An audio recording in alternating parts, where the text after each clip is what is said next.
All right, good afternoon, good evening, good morning, whenever you fine folks are watching this Iron Thunder Racing Network broadcast. We are live with the Iron Thunder Racing League's Premier Series, season number 10, race number 5, the Overton Speed Shop 125 from New Hampshire Motor Speedway. We were in Portland 1 week ago. It was a long travel to get out here to New Hampshire. I don't want to talk about it. Anywho, we got 125 laps for you guys tonight from the Magic Mile. It says it on the wall, I believe in 3 and 4 for sure, maybe in 1 and 2, but we're here at the Magic Mile again for the Overton Speed Shop 125. Cars are on track qualifying right now, and we'll go over some of your race information. Like I said, we're on race number 5. The stages tonight are lap 30 and lap 60. These guys do get 4 sets of tires. And, yeah, $10 and a trophy are on the line tonight for these drivers. Most of the field's trying to go out here and just stop the current domination that has been set by Zach Millett, who won a week ago out in Portland. With that win, he did extend his points lead. Yeah, he extended his points lead. He now has a 57-point lead over Kevin West. And it's America Racing top 4 here, with Tucker and Wiles rounding out that top 4. 5th place is Kevin Hash. Ray Rittenhour's in 6th. Brian Kluster's, after suffering a 20-point penalty for his actions on the racetrack last week, will fall down to 7th in points. Thorne Patterson 8th. Eric Trapone 9th. And Sawyer Ott rounds out the top 10. Go to the next page here, and this is where we have to pull up my wonderful point sheet here, because we are missing drivers on this sheet here, and these are some important drivers because they're in your top 16 right now. We're missing Eric Winkelschbeck in the 05. He would be 11th in points, but he's currently not here tonight. And 14th in points, Treston Ott is also not here. They're currently in the cut line, but as we get through on most of the race later tonight, they will unfortunately probably fall out of that top 16. 16th place is currently occupied by the 89 machine of Matt Quick. He has a 8-point lead over Matt Cherry and Nathan Shiflett, as those two are tied for 17th in points. Chris Gale and Caleb Rees round out your top 20. On this screen, I think we're missing our usual subjects here, 28th and 29th in points. 28th, actually, we're missing Sam Green. Fortunately, he is not out here tonight, and we're also missing BJ Hash again for a start. Luke Carbonell moved up to 21st in points.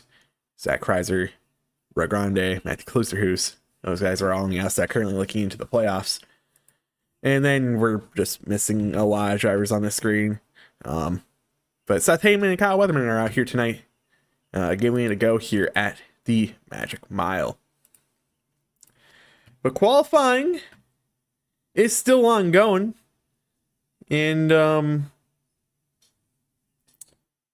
yeah, I'm just looking for a certain name here on the speed chart. See here.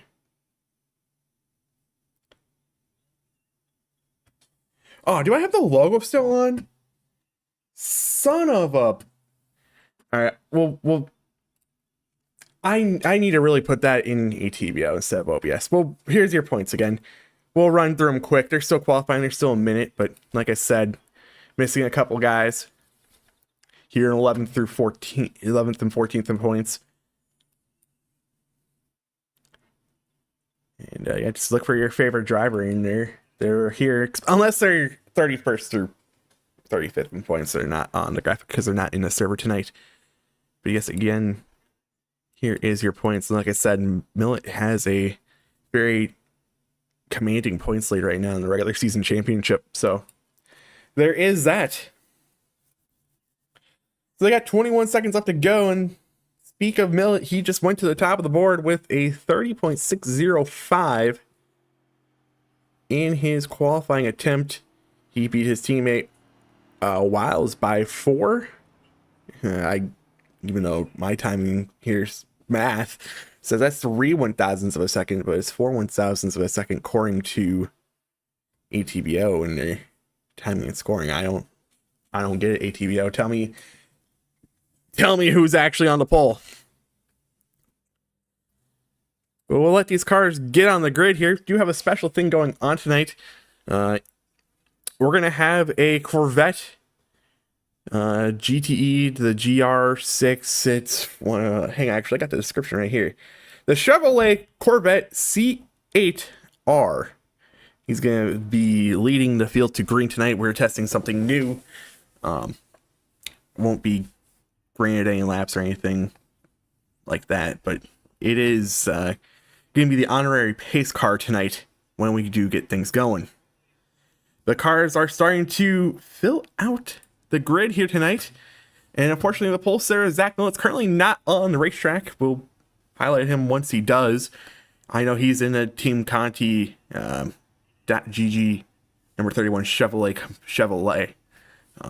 He is on the pole again. He ran a 30.608 for his qualifying lap. Daniel Wise, the number 88 Team Conti GG. Chevrolet will be on his side, and there is Millet. And round number 2, we'll see the Budweiser number 8 of Storm Patterson. And then we'll see that Trailer Park Dude on TikTok, number 01 to Kevin West in 4th. 5th place, we'll see the 21 Machine, the Capitals Materials Inc. AGMS Company, number 21 Machine of Dalton Tucker. Matthew Carabina, the number 19 Machine, has a shark on the hood. That's all I can really tell you about this paint scheme. Number 19 of Matthew Carabina. 7th will be the Shipper Glitter number 03 of Kevin Hash. And 8th will be the number 17 Chevrolet Performance Chevy of Kyle Weatherman. And 9th will be the ITRN number 25 Camry of Brandon Clousters. And rocking a new paint scheme tonight, it's the Empire Vinyl Company number 48 Machine of Brandon Pamertat. Ray Rittenauer did just get on the grid tonight in his Lucky Dogs number 87. He'll be starting 11th. In 12th, we'll see the 9 Cadillac, driven by Christopher Gale. In 13th, we'll see the number 89. You can see it. It's a staple for him now, of Matt Quick. In 14th, we'll see Brian Rusey in his Liberty Paintball number 50 Machine. In 15th will be number 97, the SFTV Autism Speaks Canada Chevrolet of Eric Drapeau. In 16th will be the MC Designs number 45 Toyota Camry of Matt Cherry. And 17th tonight will be the Matthew Klusterhoos Machine, driven by Matthew Klusterhoos in number 24. And 18th will be Roy Grande in that Premier's Racing Set Factory Team number 18 Chevrolet. Roy Grande. 19th will be the number 92 SFTV Chevrolet of Luke Carbonneau. And 20th will be Caleb Rise in that Caleb the Gainer DrinkVictory.com Victory Fuel Toyota Camry. In 21st, in a Celsius Peach Vibe Live Fit number 29 will be Seth Heyman. In 22nd, again, another one of these MC Designs Toyota Camrys, the 35 Machine, driven by Sarat. In 23rd will be the 4 in a Patriots scheme, where you are in New England territory here. It's the Burn Bacon number 4 machine of Nathan Shiflett. In the CRT small engine repairs number 33 from Sip and Shine Racing, it'll be Josh Cully starting 24th. And 25th in that Target Chevrolet will be number 81 of Ryan Muniz. Starting 26th will be again another one of those premier racing setup factory team Chevrolets, this time the number 91, driven by Jeff Pete. Brian Wortman does not look to be, oh, there he is. He's in that racing against Dysautonomia.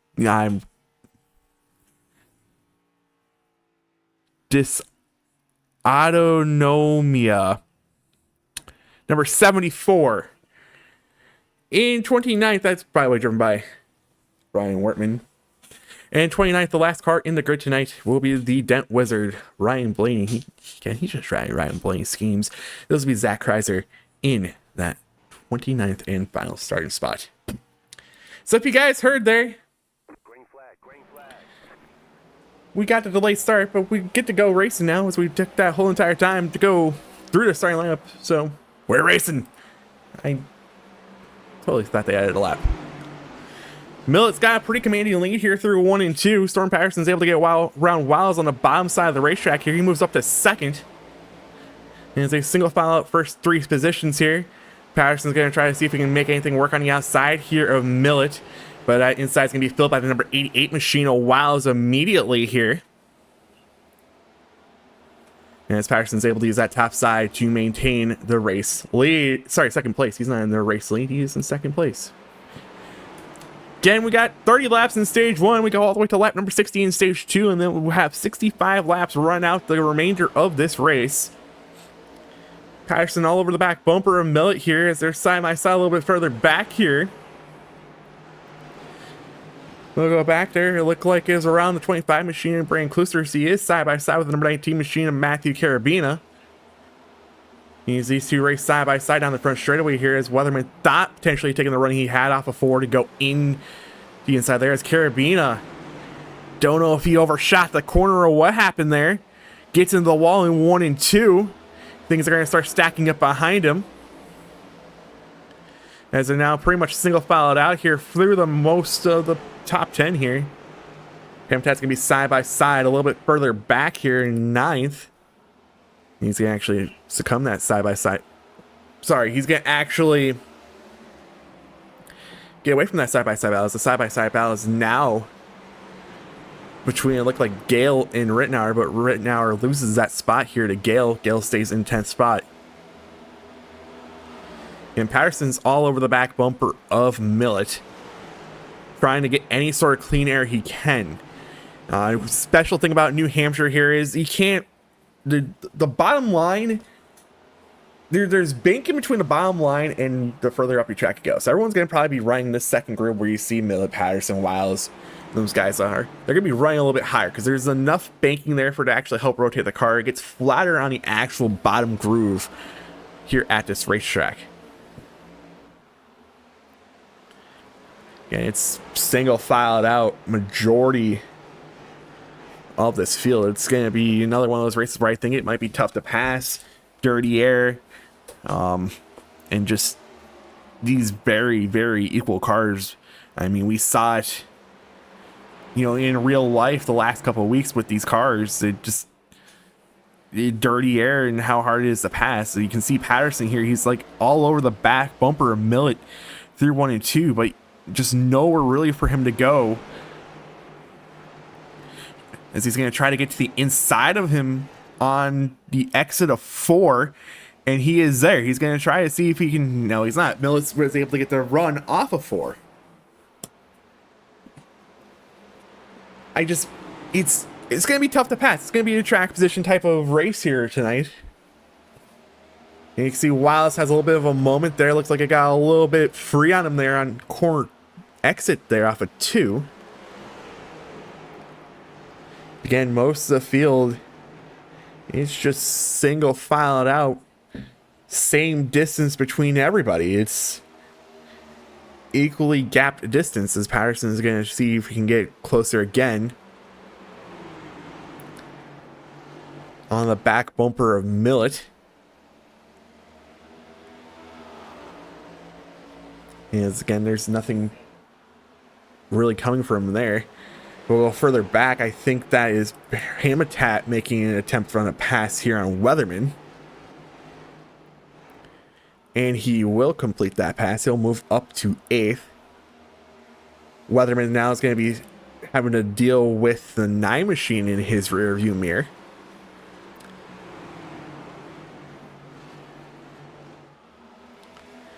And again, you're not really missing anything out front. It's the same gap. It's about a tenth and a half, the gap between first and second.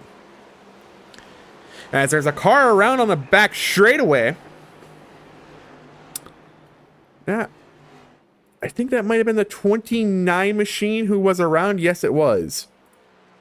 29 machine.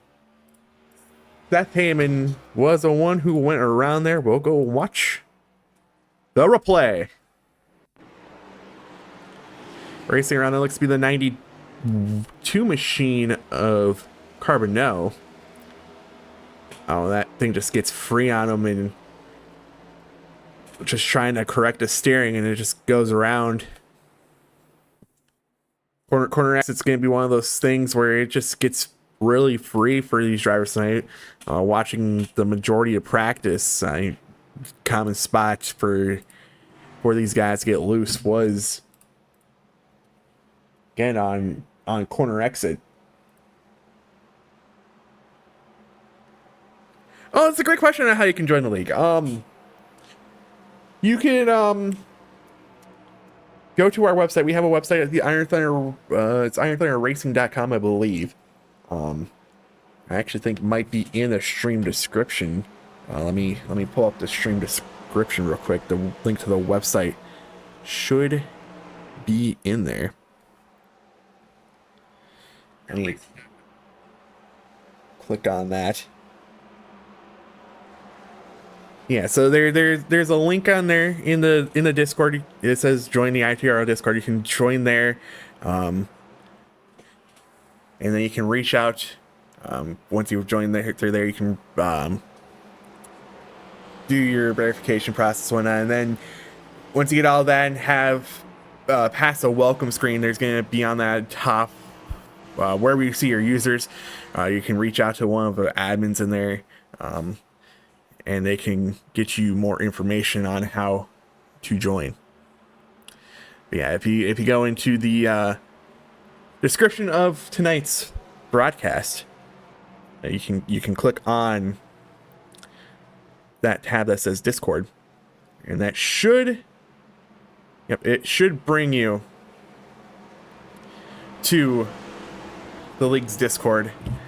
And once you go from there, get through all your verification processes and whatnot through Discord. When you join into the Discord, you can reach out to one of the admins. They should have their name towards the top of the members on there, so, and then they can give you more information. So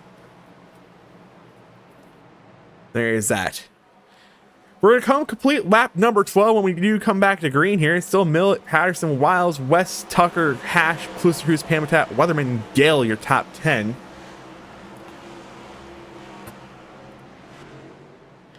As the iRacing.com pace car will go ahead and pull off the racetrack here.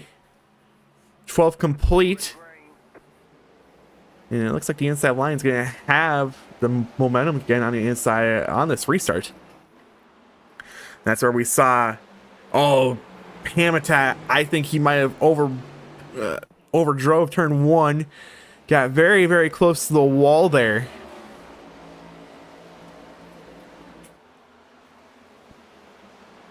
But it looked like he was maybe able to stay out of the wall. And as we have side-by-side battle for second here between the 8 and the 88. Two Dale Jr. numbers battling it out on the racetrack here. The 8's going to prevail, like it normally does. Everyone prefers the 8 over the 88 when it comes to the Dale Jr. numbers. Wiles has to fall back into third. Looks like Brian Klusterhuis is trying to make a maneuver here on the 03 machine using the high side of the racetrack. And in 3, he does have him clear for a brief second. I think he should be able to complete the pass coming off turn number 4 this time. He'll move himself up to 6th place. Again, mentioned on the top of the broadcast, Brandon did receive a 20-point penalty last week at Portland for his maneuver he pulled on number 97 in the later part of the race. Still pretty secure, safely in the top 16 in points at this moment in time. But a 20-point penalty is a huge blow for that machine. Might already be taking him out of contention for the regular season championship, as he was one of those guys who looked like could put a battle to separating that top 4 America Racing stronghold at the top of the points. Weatherman was on the inside of Habitat there for 8th, but is going to have to sit back in line for 9th. So you're not really missing anything out front. It's still Millet here with 15 laps to go in the stage out front. Looked like a little bit free there off of turn 4. Patterson not really able to do much with it there. Again, 16 complete. 14 to go in the stage. 109 to go in the whole entire race. Patterson's close as he's been in a while to the back bumper of Millet. Can't just, that dirty air is really going to prevent him here on corner exit to do much of anything with it. And as we have another caution, this time it looks to be the 81 machine Muniz around. I also see the 24 also in shot. We'll see what happened. And there's a lot of frontage damage here on the 81 machine.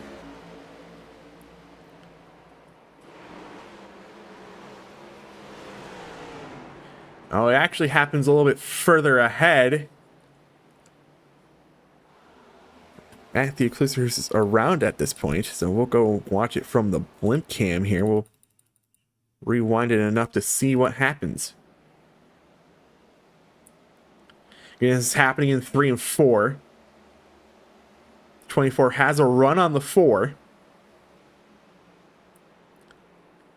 Oh, and he just overdrove turn 3, got into the 4 machine, and I mean, he's just wrecking that whole entire point from it. And then Muniz reacting to what was going on with the wreck there between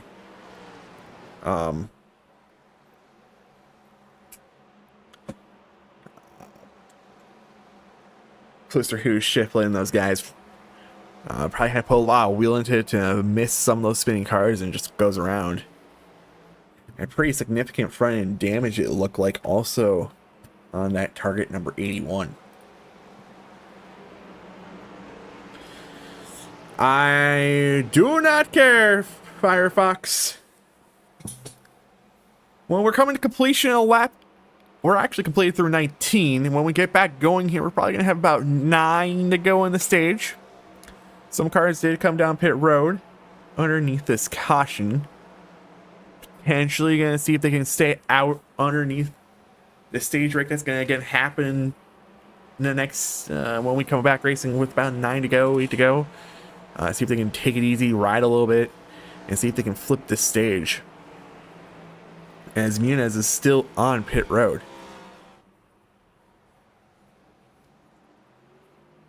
Okay, not really much has changed out front. Everything is about the same. Chris Gale digging around the 17 machine of Kyle Weatherman. That's only spot really I see different here on this restart. Again, it's Millet, Patterson, Wiles, West, Tucker, Klisterhuis, Hash, Habitat, Gale, Weatherman.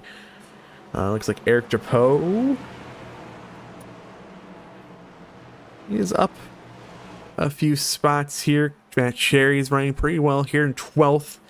Just on the outside looking in of stage points. Carabina hit the wall earlier. Still doing pretty well here with that. I'm going to assume decent amount of damage on the right front of his machine. He's still sitting 14th. Not really much to write home for when you you started a little bit further up, but 14th isn't bad after having that moment earlier on.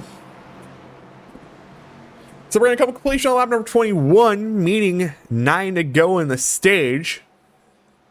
Millet's going to get ready to go into the restart zone. And we are back racing here at New Hampshire. Again, it really looks like that inside line is really going to prevail here on the restarts. As Wes is thinking about staying at top 3 wide here on Patterson and Wiles. Why did OBS disconnect?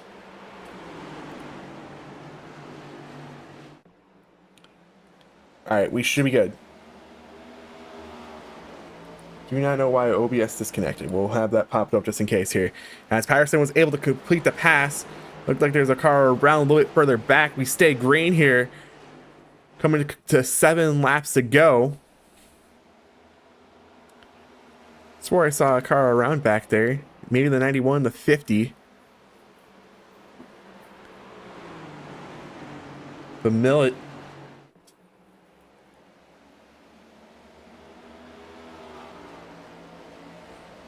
Is still out front. When will we get radioactive? That is still to be determined. No estimated release date on it. I don't know if we're gonna do like we did. We posted a couple weeks ago for just like a super long cut for the full season, or we're gonna get to like maybe halfway point of the season, playoff time, release regular season. Not real sure when we might see radioactive return, but it is coming back. I have no fear. Radioactive will return, just TBD on when we'll see it. So there is that. As Millet's going to come to 5 laps to go in the stage. Storm Patterson gets really loose here off of turn number 4. Really trying to push it. Fortunately, he's going to give the outside line to Wiles here. Again, we saw Patterson hold off Wiles on the outside line. I'm really going to expect Wiles get some sort of run here. Potentially take over second place. And as the caution is out.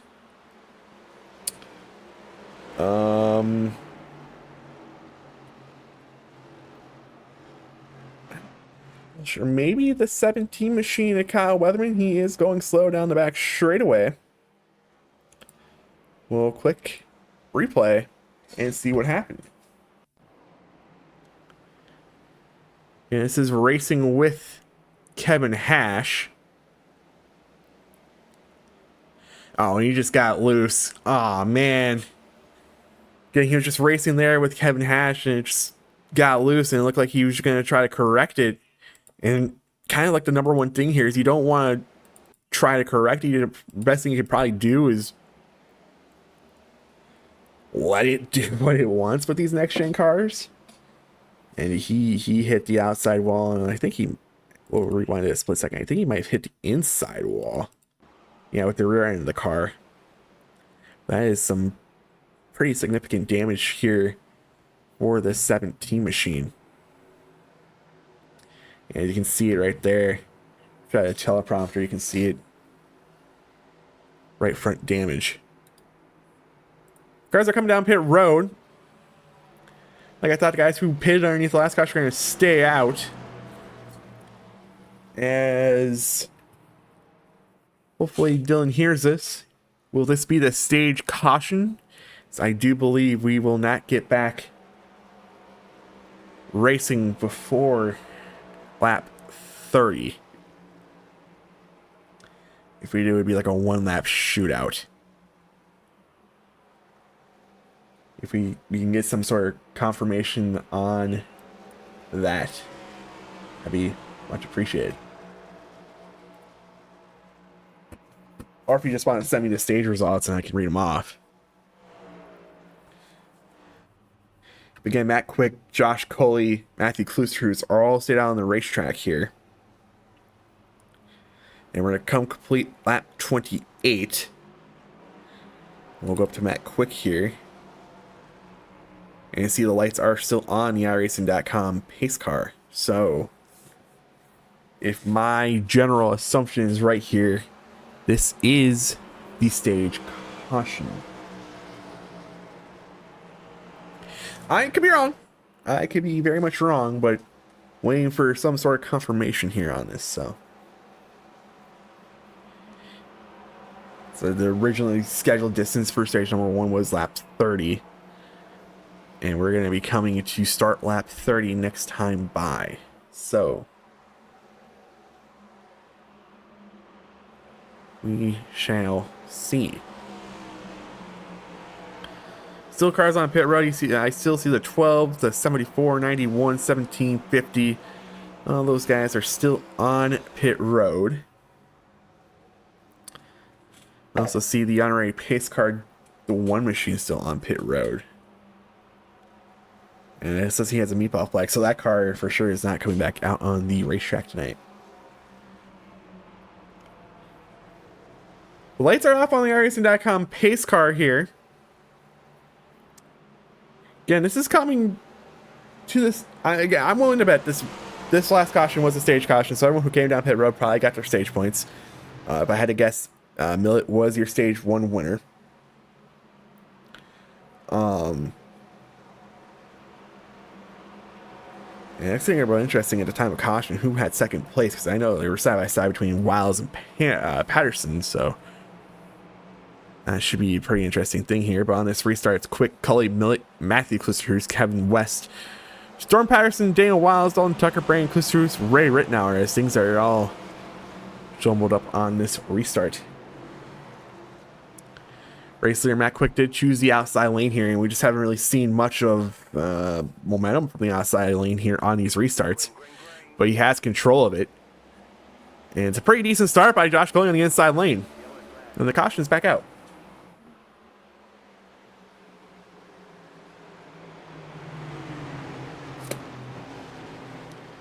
The caution's back out. Now, this is interesting.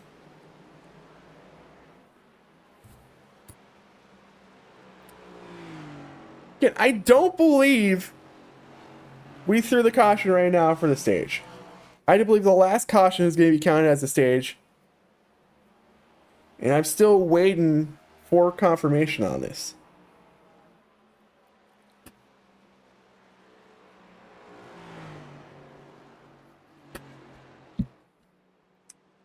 Hey, I mean, I'll go ahead and take a look here from the blimp cam. We'll go back to like Matt Sherry, and I don't think anything on that restart would be enough for a caution. Go through all this real quick. Everyone's going there. Don't see anyone around. I think we got just a caution thrown.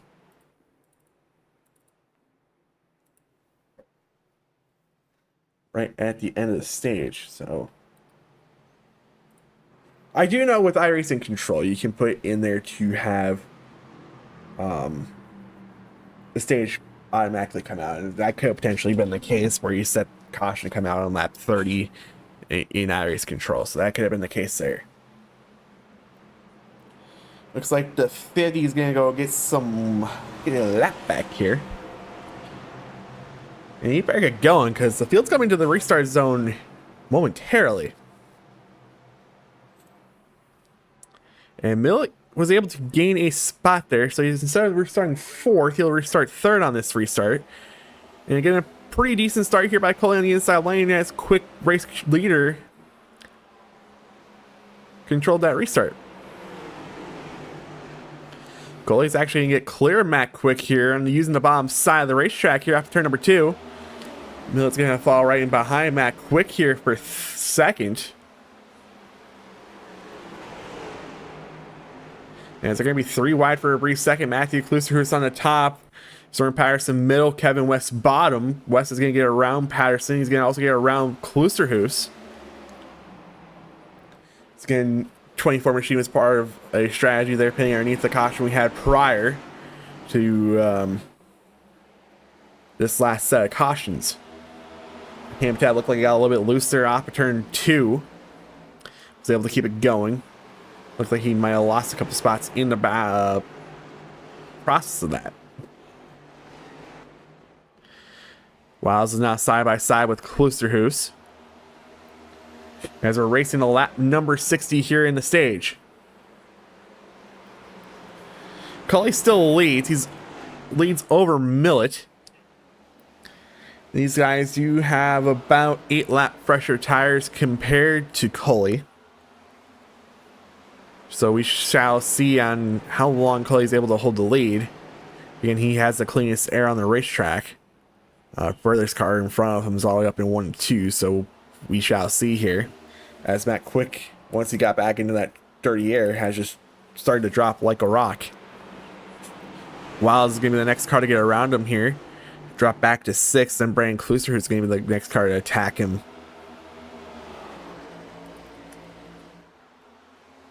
I mean, Cully isn't running that bad of laps. It's just going to have to take some great defense here to keep Millet behind him.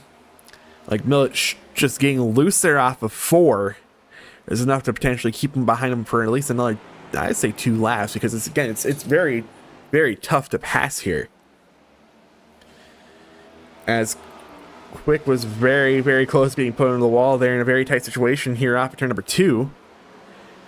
Klusterhuis is still struggling to get by him here, but he should get around him here this time. He is cleared. Now Dalton Tucker is going to be the next one to try to take a spot away from Matt Quick for 7th as they make contact here down the front straightaway.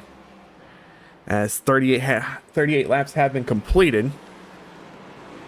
Yeah, we're racing a lap number 60, so we have, doing some quick math, 22 to go in the stage. Millet was able to get side by side with Cully here. Cully has the top lane. See how long he can try to hold off. He can't. Those 8 lap older tires are really going to make the difference here, as West is also going to get by him, and Patterson's probably going to get by him here through 1 and 2. Hold on for a decent amount of time there. Unfortunately, again, just 8 laps is enough of a difference in tires. Wiles is going to take a run off the 2 down the back straightaway to get inside of Cully here. As, I mean, Quick has kind of been stationary there in 8th. Hasn't really been attacked yet for 8th place. So maybe the spot's going to be there. 7th and 8th might be the current floor. I mean, the floor can continue to drop, but at this moment in time, it doesn't look like Quick's dropping any further back. As again, Zach Millet's out front, coming to complete lap number 41. 19 to go in stage 2. Okay, Kluster, who's battling Cully. Again, has that tire advantage. Cully's really using that top line to his advantage here.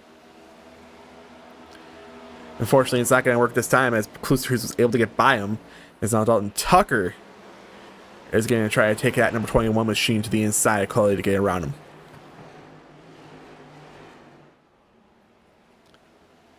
Trying to see if anywhere else really much of a battle is going on the track. Kind of like it was earlier. It's pretty equal all the way around this 1 mile racetrack. No one's really getting any sort of enough of a run to do much of anything with. I mean, this is the biggest lead we've seen so far tonight, 0.3 of a second. And I mean, Patterson's been just the same position he has been most of the night, just sitting right on the back bumper of the car in front of him, can't really do much with it. I mean, he's ran a faster lap than both the 2 guys in front of him. It looks like West had a bit of a moment there after 2. Patterson's going to try to take a look on the inside going into 3. I'm willing to bet Kevin West is going to have all the momentum going off the top of the racetrack here in 4. He's going to maintain 2nd place, and that just gives Millet all the opportunity to pull away here with the race lead with 16 to go in the stage. I mean, they also do look like they're coming on approaching lap traffic here. I do believe I saw further ahead that might have been the 81 machine. as it was, and the caution's out. And that looks like it did involve the 12 machine of Zach Kreiser. So we'll go to the blimp cam and go to the replay and see what happened. Or not. All right. Maybe the 67. Let's see here. Oh yeah, the 67 goes around, gets hit by the 92, and he just sits sideways there. And that's just enough for him. I mean, it is a sideways car in a racing groove, so. Normally, if we were out like Michigan or some, that probably would not have been a caution. It usually takes maybe 3 cars to caution to come out, but this is a small enough racetrack. He was staying sideways long enough, in my opinion, for the caution to come out, and I think that's a fair caution call. So there is that. But 46 laps have been completed. It leaves 14 to go in the stage. And I'm willing to bet, yeah, we're seeing guys come down pit road. The 67, 29, 35, 81, 74, and 12 are all on pit road. So I think, yep, 74 is also on pit road. So 14 laps, I feel like is a skosh too much to try to go and see if we can putt around here and try to flip something on a stage caution. Just a tiny bit too much.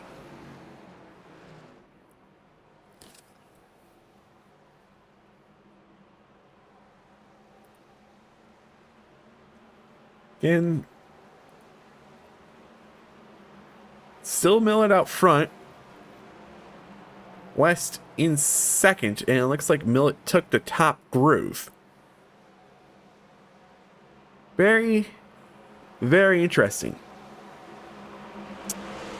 I know all the restarts he had earlier, he took the bottom. Maybe he didn't know he had lane control, lane choice as the race leader. Not really 100% sure why he's choosing top this time. But when we do get back going here, it's going to be 12 laps to go in the stage. 77 to go in the race. Millet and West, your front row. Patterson, Wiles, row 2. Klusterhoos, Tucker, row 3. Coley, Quick, row 4. Those two stayed out underneath this caution. Again, have 8 lap older tires than most of the field. As that was a terrible restart. Everybody go 1. And I wonder, that might have potentially been on purpose, not real sure. As he looked like he potentially trying to get things stacked up to keep Patterson behind these America Racing teammates. But he's able to keep the separation between them 4. It's looking like Patterson might have hit the back bumper, the 01. And he's going to be side by side with him down the front straightaway. He's going to side draft him down the front straightaway. See if he can get any sort of pass attempt on him here through 1 and 2. Try to get third back.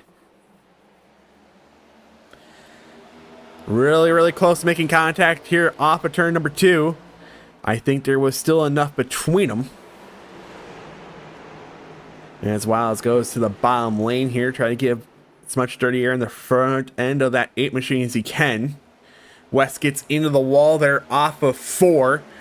Patterson's going to be able to complete the pass as 50 are completed, 10 to go in the stage. West is still going to try to use the top lane here.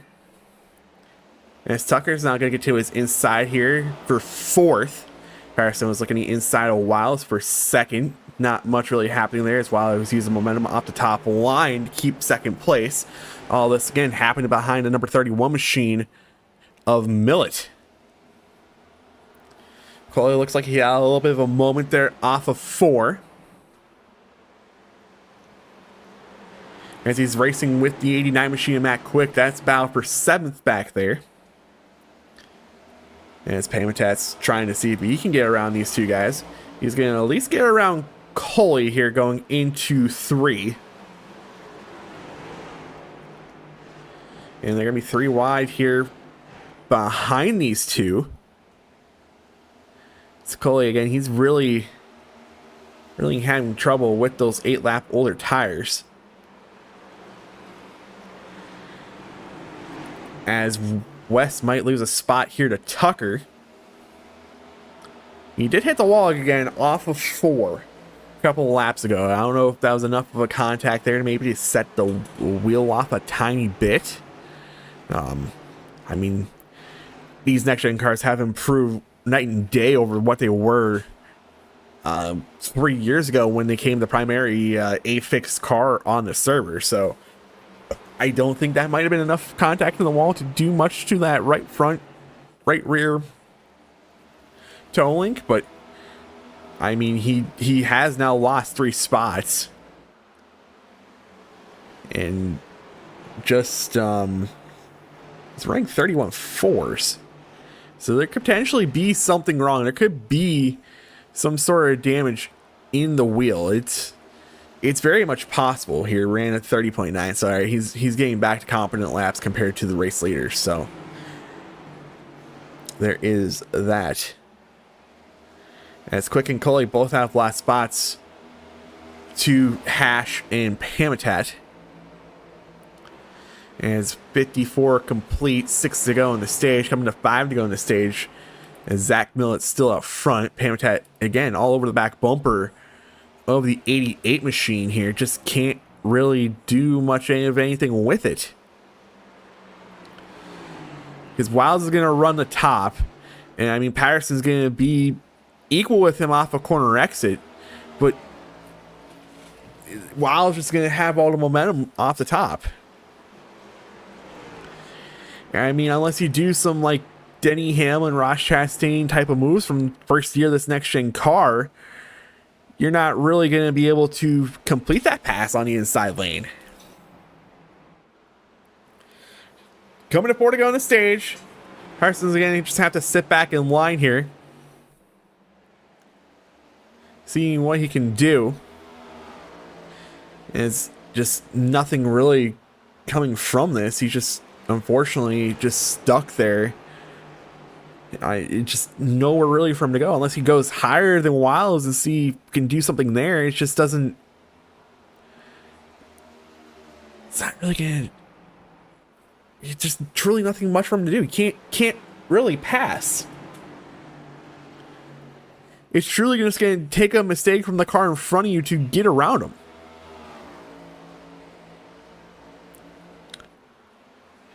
Millet still has a race lead here, coming to 2 to go in the stage. Really just watching the battle for second. I mean, things are going to get interesting around the final stage point spot in 10th. As Repose on the back bumper of Quick. Millet has pulled out to about an 0.8 of a second lead.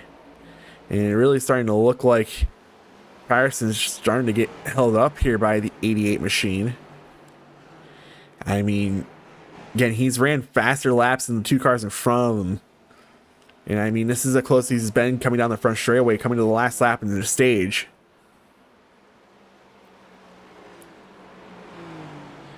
And just, again, he's going to probably get outran off a corner exit here. Well, actually, this is the closest he's been going into turn number 3. So it looks like Millet's going to win the stage for sure. Second is still up for grabs. Watching it here on the screen. Oh, no! Wiles got put in the wall. That was some hard racing for second there. Again, Patterson's going to get credit for it. I think that might have been the second time Storm has done that tonight. He was racing side by side with West earlier on.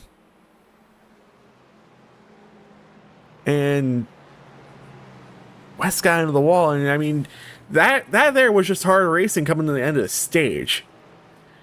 I mean, I'm willing to bet Wiles is down there damn hot. He got put into the wall, and I mean, he lost a point because of it, and he lost a position on the racetrack, and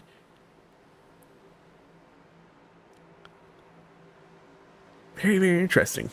But your stage results real quick. Millet, Patterson, Wiles, Tucker, Kluster's, Pamitat, Hash, Coley, and it's now going to get all jumbled up because guys are entering their pit box. Well, all the stage points have been paid out tonight. Actually, very, very interesting move here by number 35 machine. He's going to stay out on the racetrack. I don't like this move. We saw it with the caution before. Well, I'm assuming it was a stage caution towards there at the end of stage one. We saw, I mean, Quick calling Matt Kluster stay out on the racetrack.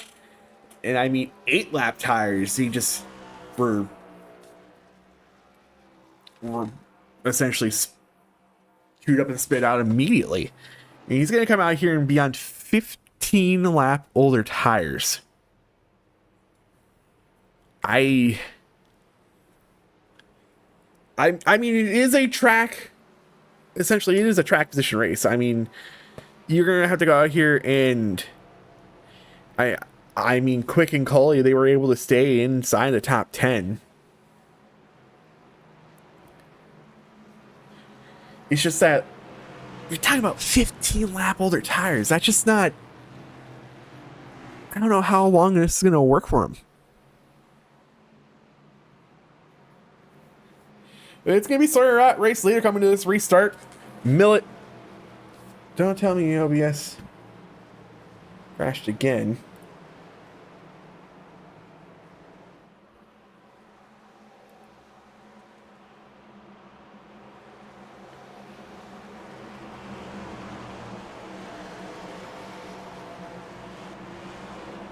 But it's Sawyer, Zach Millet, Thornton Patterson, Daniel Wiles, Dalton Tucker, Brandon Klusters, Brandon Pamitat, Kevin Hash, Josh Coley, Matt Quick, your top 10 here. Yeah, coming to 62 laps to go. And I think this is going to be the best opportunity for someone to get around Millet here. And Sawyer goes and covers the top, giving all opportunity for that 8 machine to be side by side here for second. And Patterson's going to complete the pass. He's going to have second place locked down. Now he's just got to try to get around the 35 machine as quick as he can, so that he can have that buffer and try to pull away from Millet, Tucker, and them guys behind him.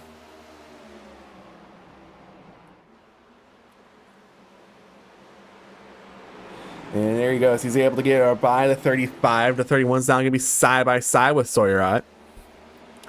Tucker gets a little bit free there off of turn 2.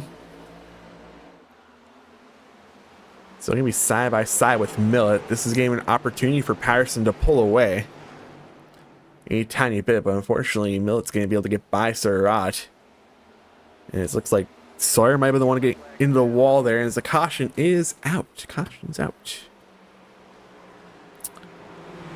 Ruh-roh.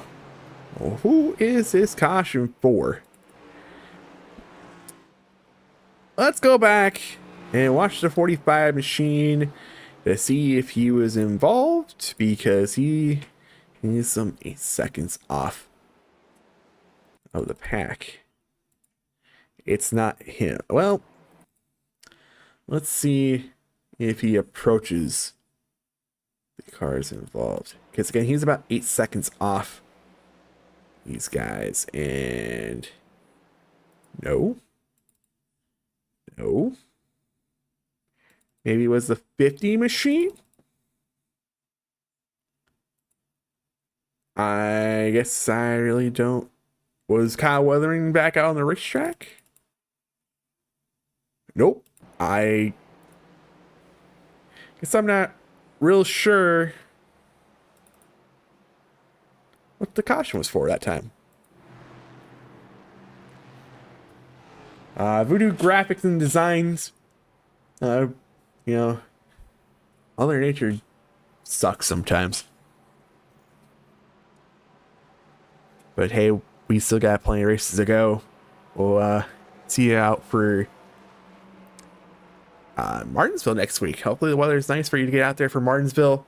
And yeah, that pass for second there at the end of the stage was very, very, very nice. So thank you guys for chatting here. I'll try to get to them under caution. So if you do want to leave a chat in the chat, go ahead and do that. And I'll try to get to them while we're under caution. So, which we're at. We're currently under caution. We're going to have 58 laps to go right now. Coming to complete 57. It's still Patterson, Millet, Ott, Tucker, Hash, Cully, Drapeau. As it looks like some cars came down pit road.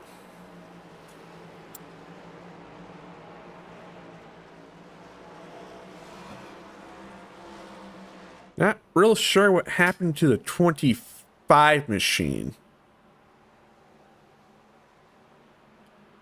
Oh, there he is. Yeah, I think he might have. Yeah, he came down pit road. So yeah, there's some cars are going to come down pit road here. Well, actually, he spent a lot of time on pit lane.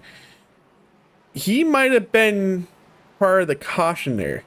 Him, Weston, might have been part of the most recent caution. He spent 26.3. West spent 36.4 in their pit box. So those, we might have figured out where our caution came from last time. It might have been an incident between 25 and 01. Because again, it doesn't truly make sense why the caution comes out. But I think we figured it out. But the sun's starting to peek out here in New Hampshire in the sim. Again, it's Patterson and Millet on the front row. As we're coming to complete lap number 69. Nice. Leaving us with 56 laps to go. And again, outside lane doesn't get the jump here, but they're probably going to have a little bit better tires compared to Sawyer on the inside here. So should have an opportunity to clear him like he did there. Now he sets his eyes back on the 8 machine. And Sawyer kind of all over the place there. Again, those older tires are truly going to be a detriment to him. As we got caution here as the 01 is around, this time back in the pack. So let's go and watch what happened. To the replay! Let's see what happened. All right. I'm just assuming that the last caution had to be something between the 25 and 01. All right, so they get through here. Oh, it's further ahead. The 29's around. The only reason why the 01 got around here was because he got onto the brakes trying to avoid a spinning 29 machine. The 29 made contact with the 81. By the way, 81... He's on the lead lap. Muniz is up in 12th. So it was a spinning 29. 01 went around trying to avoid that, made contact with the 89. And that's the reason why we're underneath another caution. So there is that. You know what they do say sometimes. Cautions breed cautions. Could we have that happen here for us with 54 laps to go? I'm not hoping so, because we've been making pretty decent time so far. I mean, we've been going for about 48 minutes race time, and we've completed 71 laps. I mean, for stage 2 was pretty clean racing. I mean, we had a few incidents there in stage 1.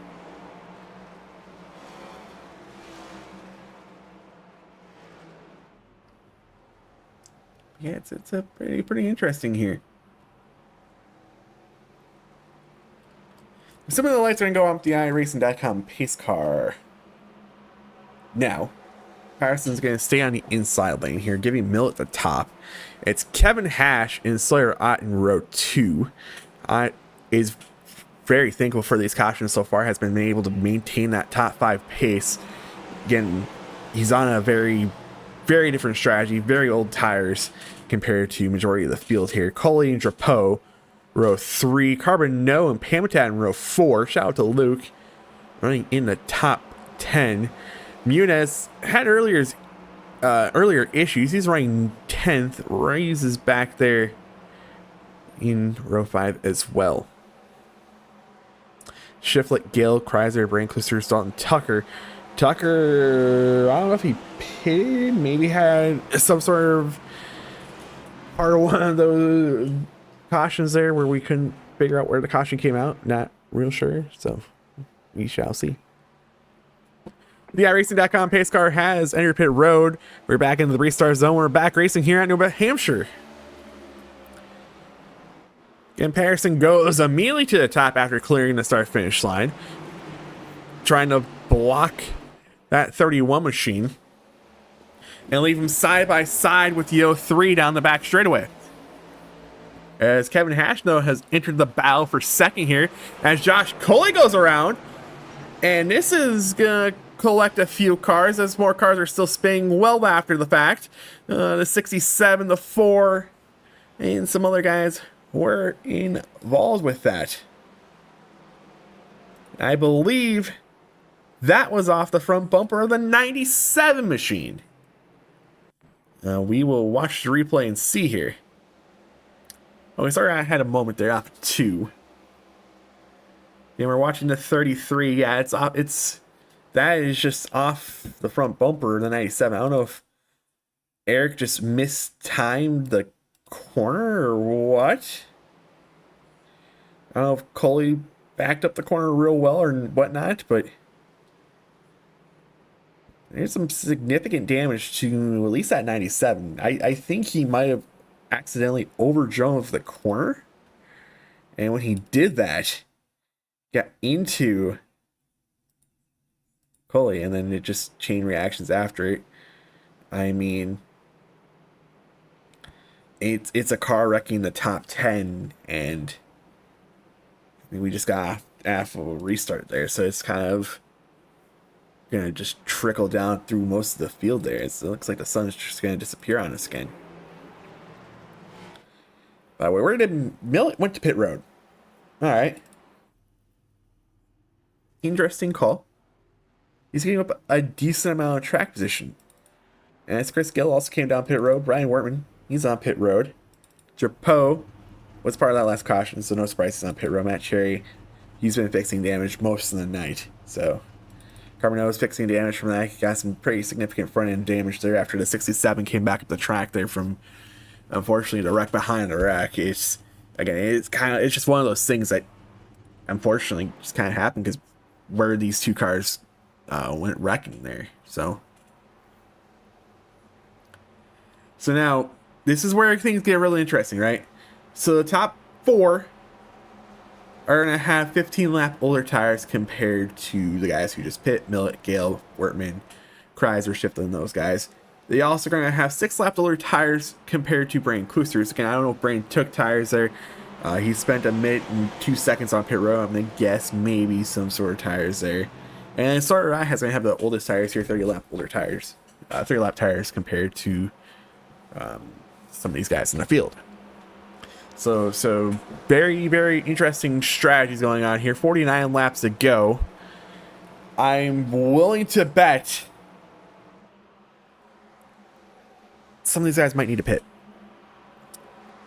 49 laps to go. That's a long ways to go still. But pitting probably going to have to be in the card for some of these guys. It's Patterson, Hash, Coley, Pamitek, Sawyer, Muniz, Brainclister, Dalton Tucker, Matthew Carabiner, Ray. Right now, your top 10 is coming to the restart zone. We're back racing here at New Hampshire. Patterson gets a great jump here. Coley went spinning in the last caution, so those tires might be a little bit still past the peak temperature you want to be here, but he's going to be side by side with his teammate for second. Hash and Coley are. So very, very surprising here. Still in the top 5. Millet's going to see if he can sneak it around the bottom here. So that bright orange number 31 dip to the bottom. See if he can make up some track position here. This is going to be the worst air he has been in most of the night tonight. So we'll see how well that Team Conti Sim Performance number 31 is really when he has about 13 cars that attempt to pass here over the next 47 laps. As Quick gets a little bit loose there off of 2. So that's a real easy pass for him to make. And Sawyer Ratt's currently battling with his teammate, the 25 machine, and Brandon Klusterhuis. I know for sure Sawyer has to pit one more time in this race, all right? That's the only car on the racetrack I can tell you that probably still has to pit tonight. Everyone else, I'm not real sure. I'm assuming why we saw Millet pit was probably because he wasn't sure if he can make it to the end. I'm just gonna make a general assumption on that. So if that's the case, I would expect most of our field still needs to pit. As there's contact, Millet goes around, and that's unfortunate because there's gonna be some decent damage on that 31 machine. To the bump cam and the replay.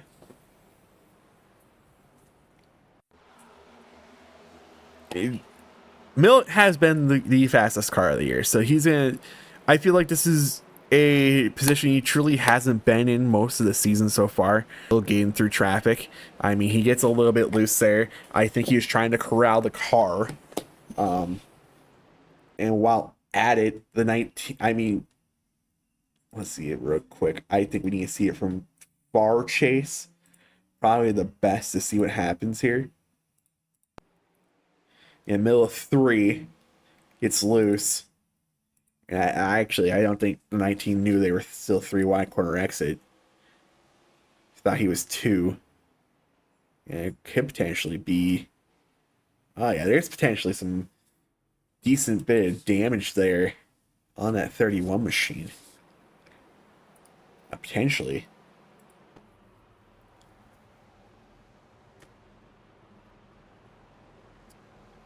Does Sawyer pit? Yeah, Sawyer did come down pit road. So 35 laps is where he's gonna call it to come down and get some fresher tires. Millet, he's also on pit road, and a lot of these guys who've been part of these wrecks a little bit further on back in the pack are also gonna come down pit road here. Now the question of the day is, can these guys go 64 laps on a tank of fuel? And then some. They might need to go further than that because we have 2 attempts at a green white checker. So they might need to go maybe 70 plus laps on a tank of fuel. Can they do that? That's I guess the question. Like the AT&T Singular Wireless question they had back on back in 02, 03, whatnot, on the broadcast. Can they make it on fuel? If I really get ambitious, we might add that into our broadcast package here. We might add that. Also, once we get past Martinsville, which, by the way, is where we're racing next week. During that week off we have built in bye week this year, after Martinsville, we're going to potentially have here, you might see your top 10 stationary, and then 11th on back is going to be rotating. And then we're going to have that battle for 16th in that 5th box on your screen there. As we're starting to get closer and closer to that playoff cut line. And that's going to get very, very interesting. So we're going to have that on your screen for you. And again, if it works, I believe I'll get it to work.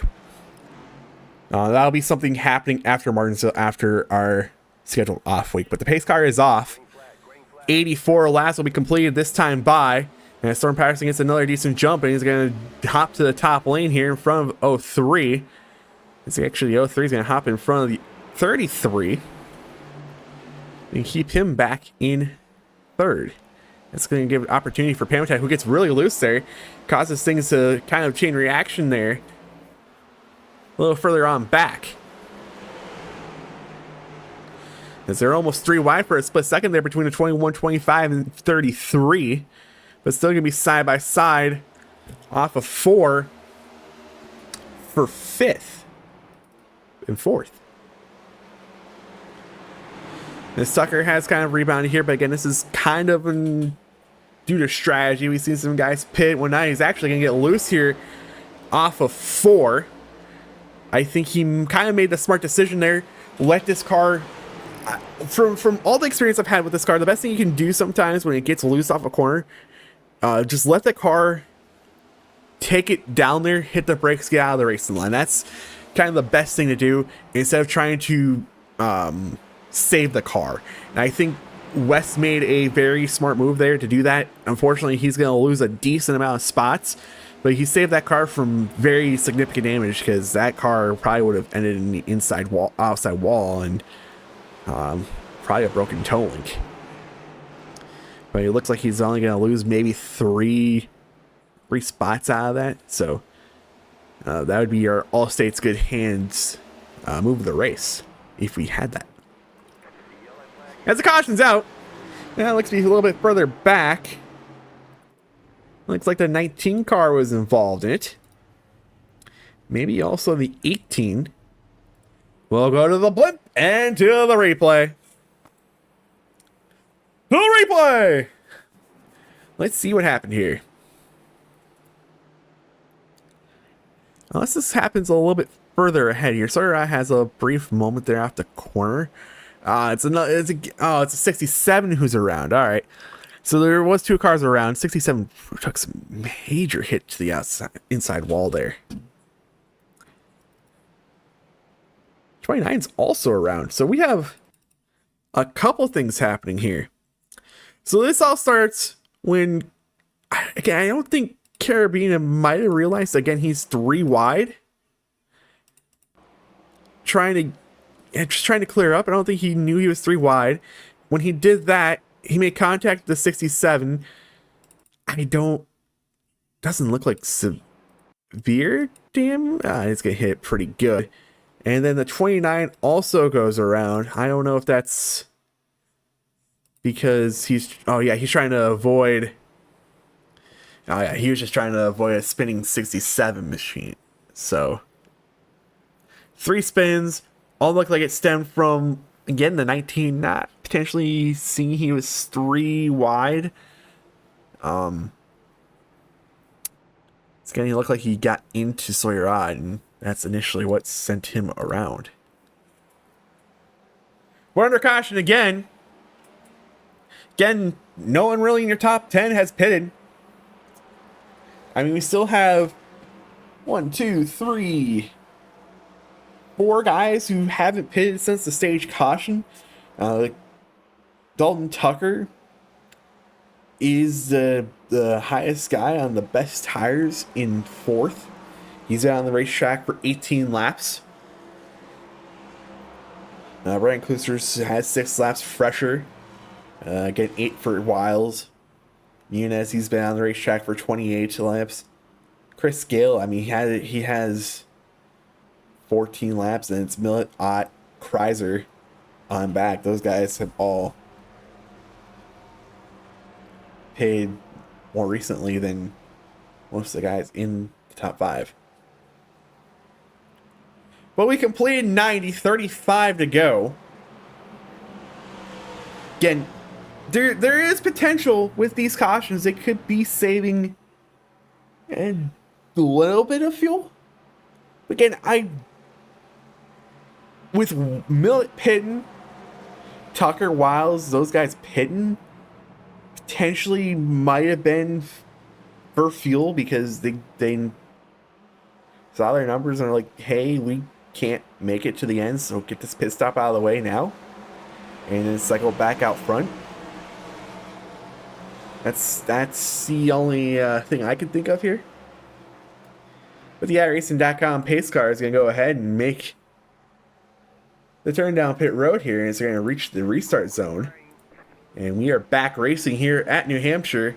Again, Storm Patterson gets a great launch and hops to that top lane. Trying to see if he can set up a teammate type of restart there because Pamitat was restarting behind him. Fortunately, Pamitat's going to lose a spot here to Tucker. Tucker and Wiles. Again, two guys in the top 6 who had their freshest tires on this restart compared to the other guys in the top 5. So these two might become a sitting duck here, 10 lap older tires compared to those two. As Kluster's now going to be side by side with Chris Scale. This is a battle for 6th on the racetrack. Millet's going to try to stick his nose in there, 3 wide off of corner 2. Thought better of it. He's actually going to get loose. He's going to corral the car and just fall back in line. Might actually lose a spot to Muniz in the corner. No, he won't. Muniz front end has seen a little bit better days here. Does look like he has some damage on it. He's going to unfortunately not be able to get side by side with Millet. West is the first guy who pitted underneath that caution on tires. He's back in 11th. Side by side with Josh Cully, who also pitted underneath that caution here, right behind the 87 machine of Ray Rittenauer. This is 10th, 11th, and 12th on the racetrack. As Kevin Hash was looking a little bit low there, but it was about 0.2 of a second behind Storm Patterson. Really over the back bumper of him here. As these two are about 4/10 of a second in front of Tucker in 3rd.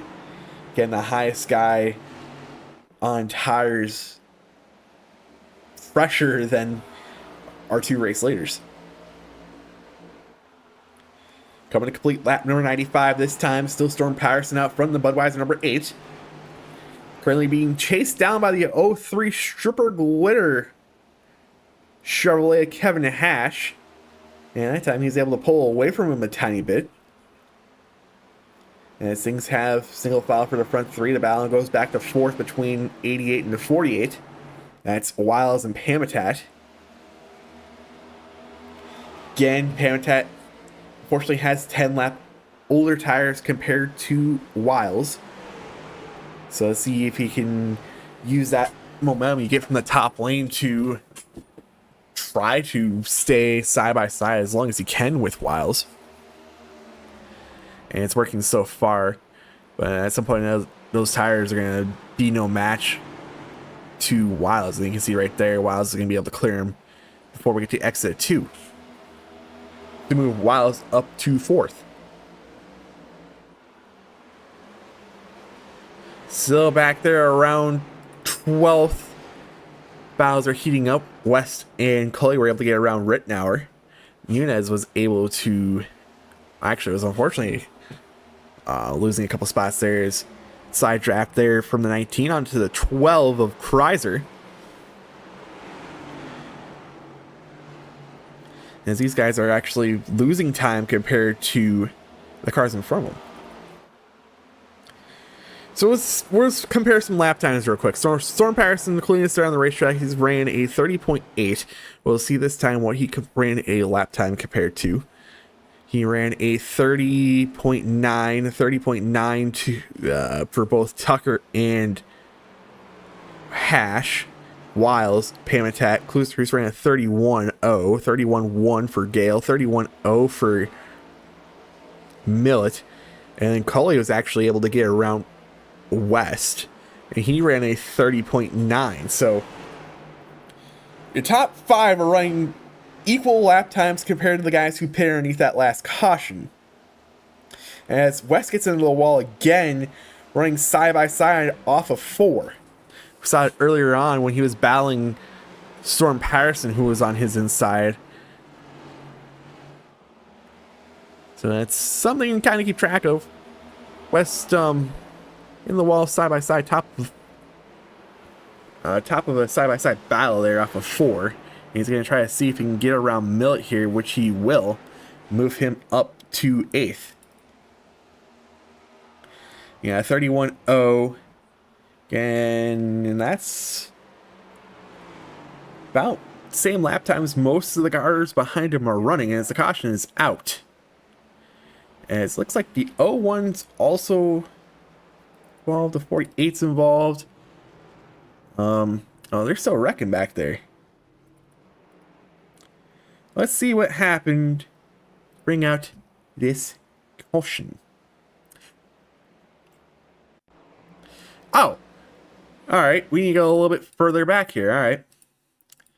So we're watching the 48 machine of Brandon Pamit. I'm gonna guess he gets loose here off of 4. Yep, that's the case. Gets loose, tries to save it. Klusterhoos runs in the back of him. All right. And then, oh, West gasses it up while. Okay. So yeah, Kevin West gasses it up a little bit sooner. Gets in the rear end of the 48, sends him around. A little bit of contact for Millet. And then we'll watch what happens after this. I don't think contact was made there. If any, a very, very tiny amount. Send West again around. So, under caution again. And Hash and Patterson both stay out on the racetrack here. I'm wondering if these are enough caution laps to potentially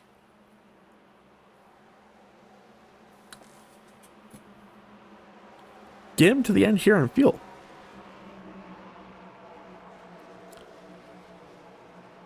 Oh man, the Warriors are up on the Wolves. Damn.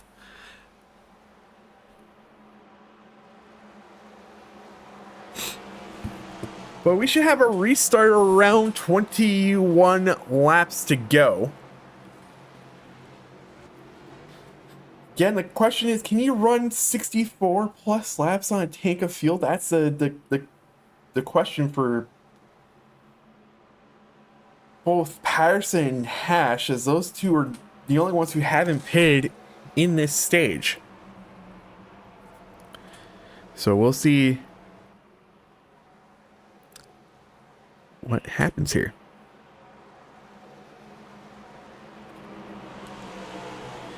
And this also gives an opportunity for Wiles and Tucker, because those two were, again, the freshest tires compared to the leaders. They have 10 lap fresher tires. So we'll see what they can do. The guys who pit underneath this caution will be Millet, Muniz, Cherry, Rise, Shiflett, Heyman, Pamatat, Kreiser, Wortman, Carbonneau. All those guys came down pit road. And then 24th on back, all had a very significant amount of damage or are numerous laps down. Carbonneau is 8 laps down. And actually, you would be in line to get a lap back, because the iRacing.com pace car is off the racetrack here into the restart zone yet again. And it looks like a little bit of a later start this time by Patterson in the box. Gives an opportunity for Tucker to be side by side with Hash through 1 and 2. See if those 10 lap tires can do anything for Tucker. Over Hash. Hash is gains the top here to gain any sort of momentum down the back straightaway. But unfortunately, I think he's going to lose his spot on corner exit, and has moved Dalton Tucker up to second.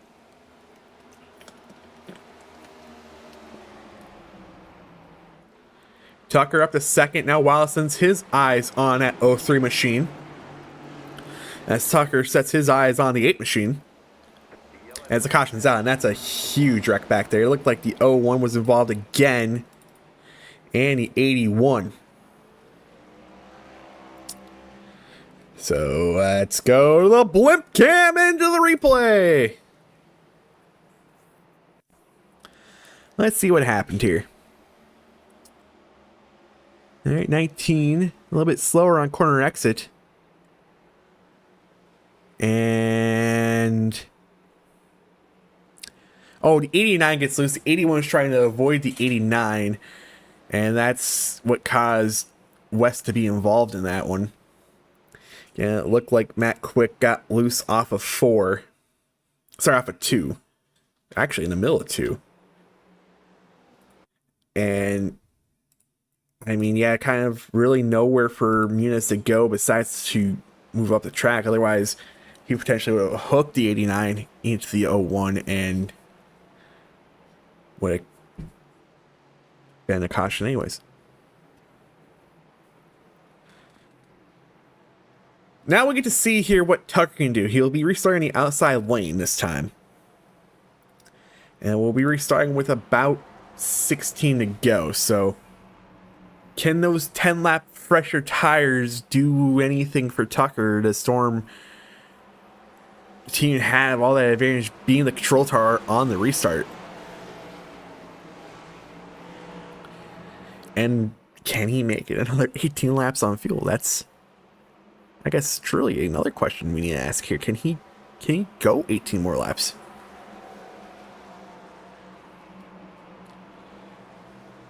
Taking a look here, everyone that is on pit road, you only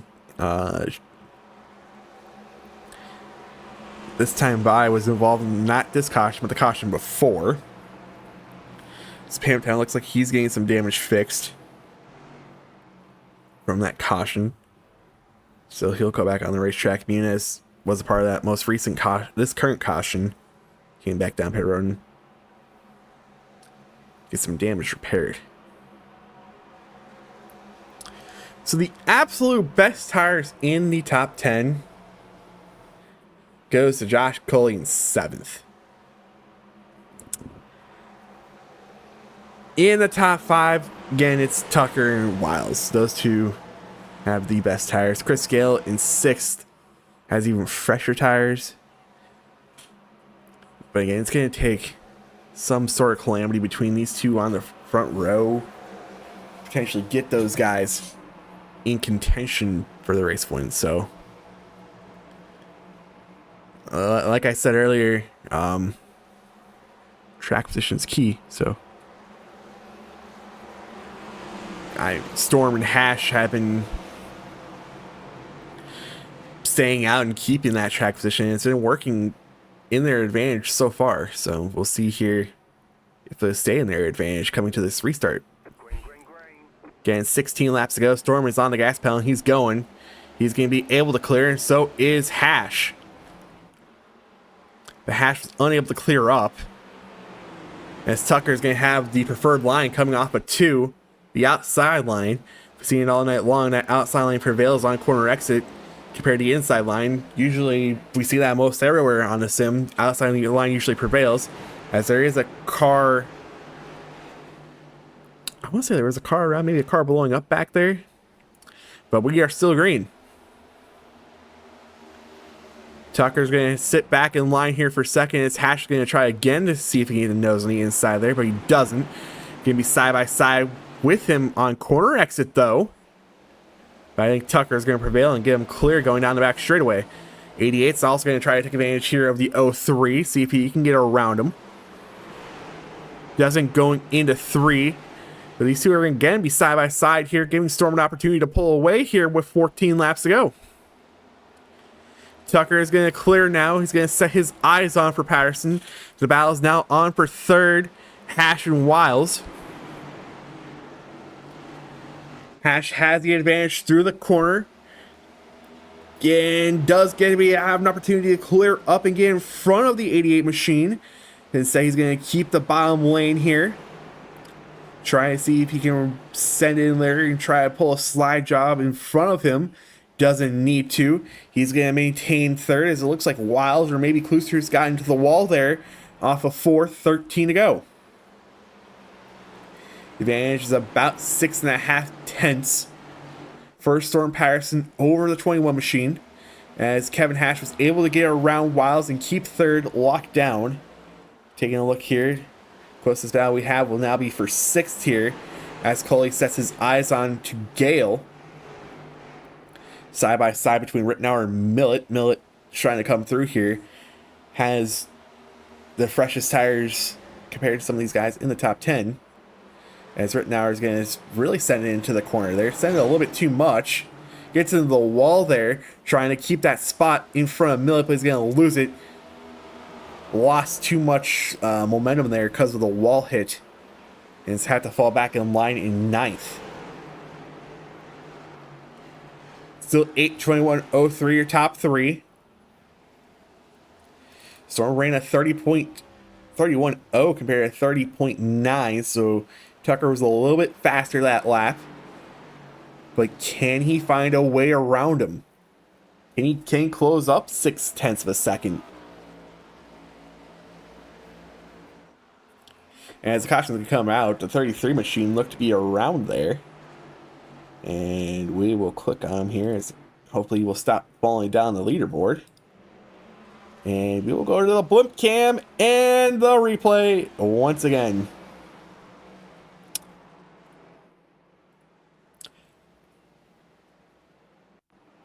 Let's see what happened this time. Inside a Gale, this is a battle for, I believe... Oh, Gale got loose there. So that all stemmed from Chris Gale getting loose on corner exit. And I mean, we've seen that numerous times tonight. And it's actually a little bit further past corner exit. Oh, right there. You seen right there, he got loose, got into the side of the 33, sent him around, and the 33 goes back across the racetrack there. And that's what brings out our caution. So that lead that Patterson had is now gone. As we go to under 10 laps to go. And I'm starting to think he's good on fuel. There's been no thought of even faking a maneuver down pit road. So I think he's going to try to see this one out to the end here. And honestly, I think that's the best choice for him to make. I mean, we haven't seen Millet make it past 6th place at all. And I mean, again, I have no confirmation on who won stage 1, but he won stage 2, and ever since he made that first initial pit stop, for one of those cautions of about 5-6 cautions ago, he just hasn't been able to get back up to the front. So I think Storm and Hash staying out might be a smart move for those two.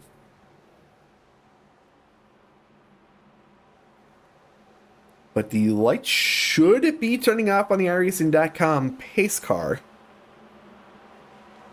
And we're going to double file them back up. We're going to come back to the restart with 7 laps to go. And again, on the front row, it's going to be Patterson, Tucker, Hash, and Wiles behind him. Kluser, and Millet behind them. Gale and Rittenauer, Rees, and Quick will be your first 5 rows on this restart. Kill Rise. Rise, not Reese.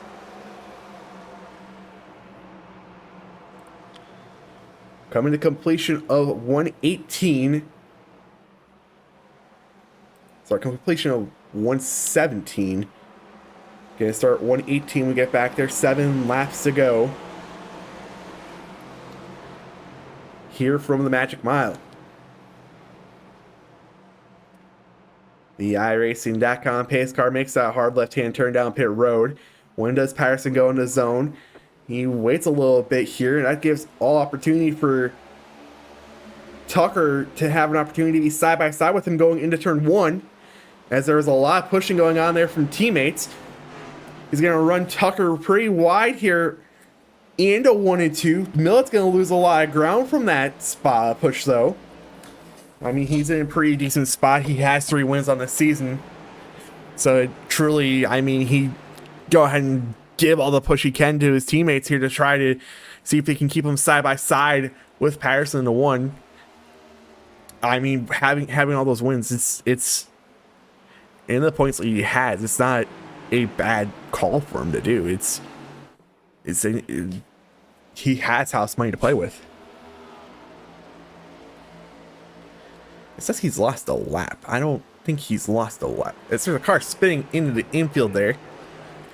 And it looks like it was a 29 machine, a Seth Hammond.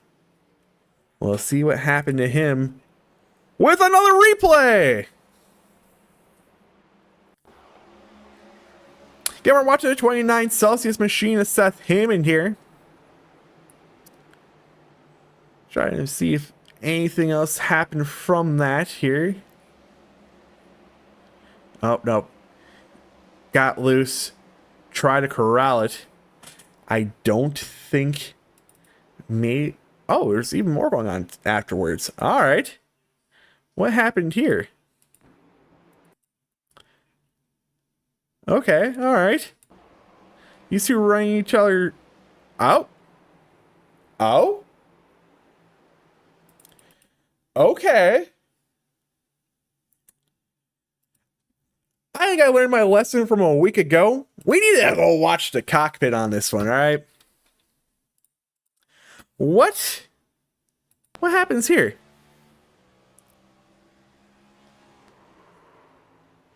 Huh.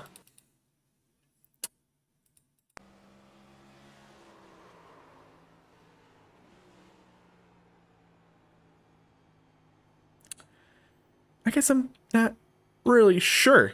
I no real clue on what happened between Muniz when I think Muniz did run West a little bit lower down the back straightaway than West probably wanted. Not real sure if that was intentional or not. I'm not real sure. No real clue.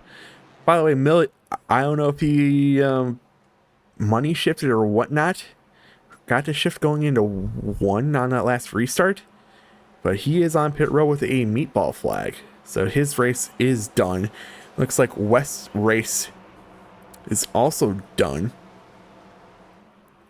So this is interesting. And there's actually a message.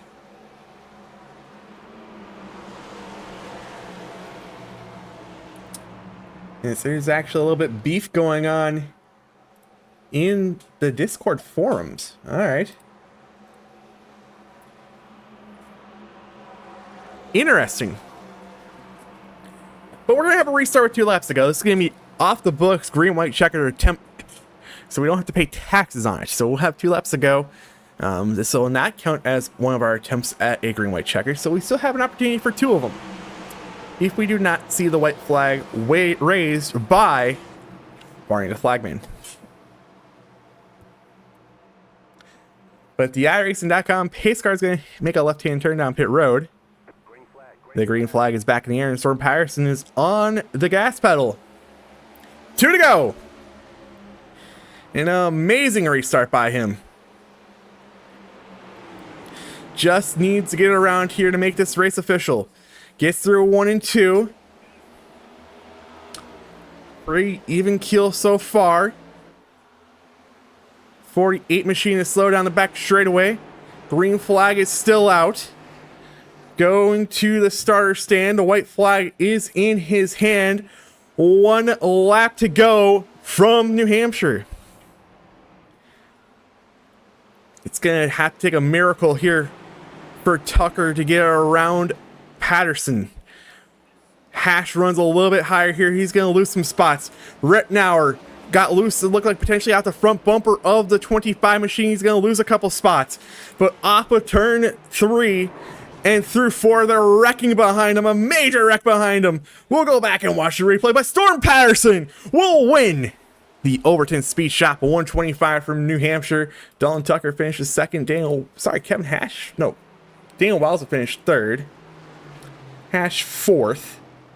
As there was calamity behind this. So,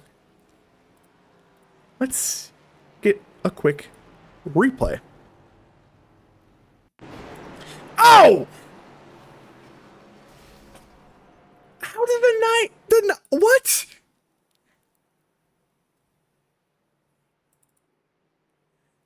what? What happened to the 9? Why am I no longer on the blimp cam? All right, let's see here. Ray, we have to go further back because I believe, yeah, Ray gets loose off the front bumper of the 25. Maybe. And then, oh, Gale's gonna send it into the corner here. Oh, and that send, oh.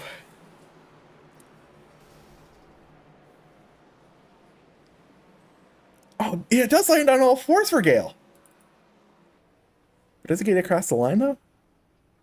No, I think he's getting towed here. Yeah, that was a race that happened. Oh, that's a scenic drone cam. Where's the drone cam? Do we not have a drone cam? I don't think we do.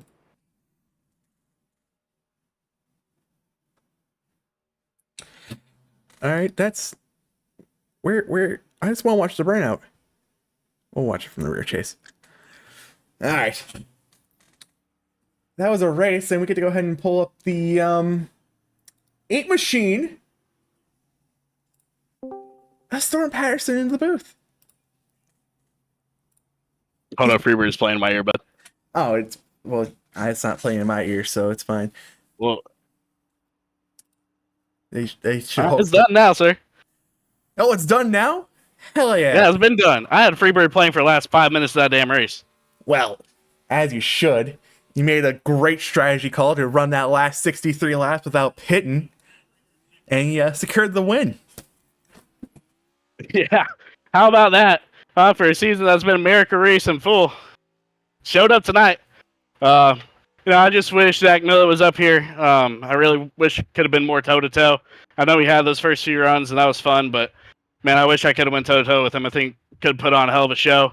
But, that last run was kind of disappointing for such a promising race, but, man, what a damn night. That feels good. I've had a slow start to the season, man, and it's this one means a lot, to be completely honest, against the new guys and all that. Like I said, it's been a season full. Hell, I burnt my rear tires off, but man, I'm excited about this one. As you should be. You got that spot locked into the playoffs. You stopped America Racing from winning their 5th straight race as a team, and you the fastest lap of the race. You got yourself some decent bonus points. Probably led the most laps too. I mean, great stage results as well. This is going to be a potential momentum starter for you. Yeah, we needed it, right? Michigan was Daytona was good. We led the most laps at Daytona. Daytona was really good for us. Showed a lot of promise, and then Michigan was we DNF'd because of mechanical issues, and then Texas was just we had a quiet blue collar day. We finished like 6th, but just wasn't enough. Then Portland was a very off race for me. We finished outside the top 10, and that's not what I've been used to for the last couple of years, and which is a good thing, and I'm very grateful for the runs that I've had for the last few years. But the first handful of races really challenged my everything about this season. I was it was getting to a point, but I buckled down after Portland. I feel like a fire got lit. I just buckled down, and I really tried, and that's why races like this means a lot. Really put in some elbow grease, and came out as a winner. But just really thankful for for how those cautions fell and whatnot, because those boys were coming on tires, and like I said, I'm grateful to break up that Burka racing streak. But it's still early in the season, so we got a war to keep on fighting, and it's not over yet. So we still got a long time to go. We still got a lot of points to make up in team title. A win's a win, but still a lot of things we want to improve on as a team in general with PPR. But we'll move on to Martinsville next week, and we'll hopefully secure another short track win there. But I love this league. There's certain people that don't respect it, and whoever those people are know who I'm talking about. And but yeah, just glad to be able to represent the league, and glad to race in this fantastic league. Well, congratulations on your win. I'm too busy reading Discord right now. Me too. That's where I grabbed that quote from. Wow. Well, before we go ahead and let you go and help fuel the fire here in the chat with your teammate, is there anyone I'd like to give a shout out to? I got some choice words. All my PPR teammates. Kevin Hash, not a PPR teammate. Chevrolet teammate, but We were playing really good uh, teammates there on that last entire segment of the race. I would not have won the race without them. Everyone at PPR is PPR's first win, so that's big, or official win at least. But and you for broadcasting, of course, you put on a great broadcast. You put a ton of effort, and we all do appreciate it. But yeah, just thanking the regulars, and we'll see you at Martinsville. Hopefully, be talking to you again. Well, hopefully, man. Congratulations on getting your first win, your title defense, and we'll see you next week at Martinsville. I hope so. That was race winner Storm Patterson. Now, I really want to move Wiles up into the chat, but he's currently streaming his point of view with his teammates in there. So I'm going to go ahead and move Tucker, who finished... Sorry, Tucker second. We'll pull Tucker up here, and then we'll ask if, while we're having that interview, if Wiles is good enough to come up into the booth, or he's still trying to hash things out with his teammates or whatnot. So we'll get second place Dalton Tucker into the booth. So I know, again, he was having a debrief there with his teammates, and he finished second tonight. So let's hear from him. I got you, man. He finished second tonight. Unfortunately, 10-lap fresher tires was not enough to get around that 8 machine. Nah, I didn't have anything for him. Maybe if he had 10-lap fresher tires, he could have done something, but I didn't see like an advantage really enough to pass him at least. There was times where I think I could have done like the same or maybe slightly quicker lap time, but there was no way I was past him, especially the longer we went. It just did look like passing was very, very tough tonight. You were able to make enough moves, get yourself back up in the top 2 finishing spot. Just unfortunately one spot worse than you probably wanted to finish. Honestly, the way practice went, I was just wanting to finish the race. I had a root canal done today, so I didn't even know if I was going to make it. And I took a hydrocodone before the race, and I was like, I hope I just doesn't just tweak me out before the end of it. Well, it didn't. You were able to complete all 125 laps, and now knowing that, we'll make this quick so it gives you your that has to do with root canal is your back tooth, right? It's not fun. We'll go ahead and make this short and sweet for you so that you can go ahead and do something else instead of talking to me. Is there anyone like to give a shout out to or a quick thank you for? Definitely shout out to America Racing. There's a moment in the race where we were sitting really good at the beginning. Things happened, and luckily me and Daniel were able to get back to the podium. So shout out to them. Just shout out to everybody in the league. It was a tough track. I think the cautions were kind of to be expected.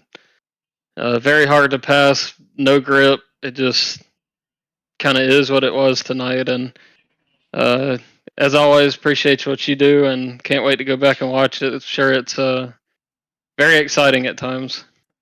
I said the phrase, let's go to the replay so many times tonight. So you get to hear that a lot. Well, congratulations on another top 3 finish, top 2, and go take some more drugs to help you with that root canal pain, and we'll see you next week at Martinsville. All right, appreciate it, man.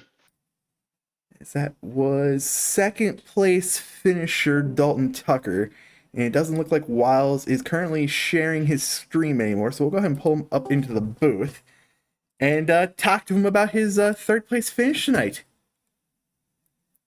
What's going on, man? You're able to, come back up and finish third place after pitting 10 laps into the final stage here tonight. Strong recovery from that. Just walk me through your race. Yeah, it was good. I mean, the racing up front was really good. Probably shouldn't have pitted there that second, because once you get back in the back, it was, oh my God. people just diving it in and this and that. So I have a feeling the Eagles on the back of our car have a target, no pun intended, on them. It seems to be the way we're getting driven here these last 2 weeks. So, hey, we'll keep going out here and having these good finishes, and we'll push these guys to be a little bit better, I guess. I mean, Storm was talking earlier in his winter review. The guys are truly pushing him to go out there, practice more, get a little bit better. So you are saying the right thing there. You are pushing these guys to get a little bit faster, a little bit stronger out here on the racetrack. So unfortunately, it didn't work out for half America racing tonight. It's either targets get hit. Yeah, Millet made a mistake of accidentally money shifted.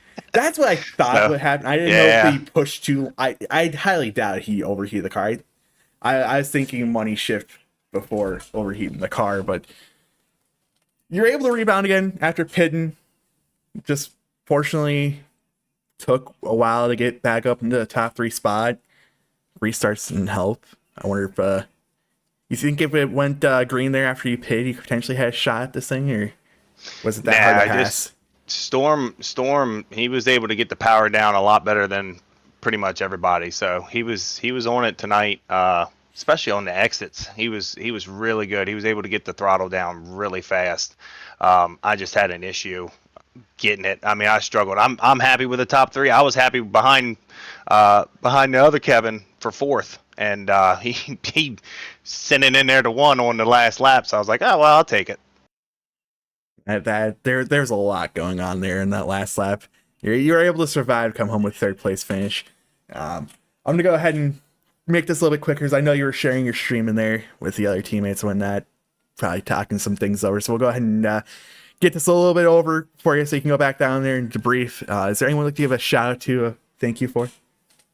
Oh yeah, all my teammates, even the ones that don't run in the league. We, on a daily basis, push each other just to try and be better and better and better. It's always a friendly competition. Simrat Market, that's how all of our cars are painted, I think, other than Dalton Tucker's. Team Conti, can't appreciate them enough. Ever since I joined them, I've really improved. So if y'all are looking for a good setup shop out there to run these open series, Team Conti's where it's at. So hit me up. I got a link. I might hit you up for that link, because fixed racing sucks. Oh yeah, it does. Yeah. Well, congratulations on your P3 finish, man. We'll see you out there next week at Martinsville. All right, man. Appreciate it. That was our 3rd place finish tonight in Daniel Wiles, and now that leaves us left here tonight. I will save the points for next week. Again, I didn't get the stage results tonight. We'll have that updated for you next week.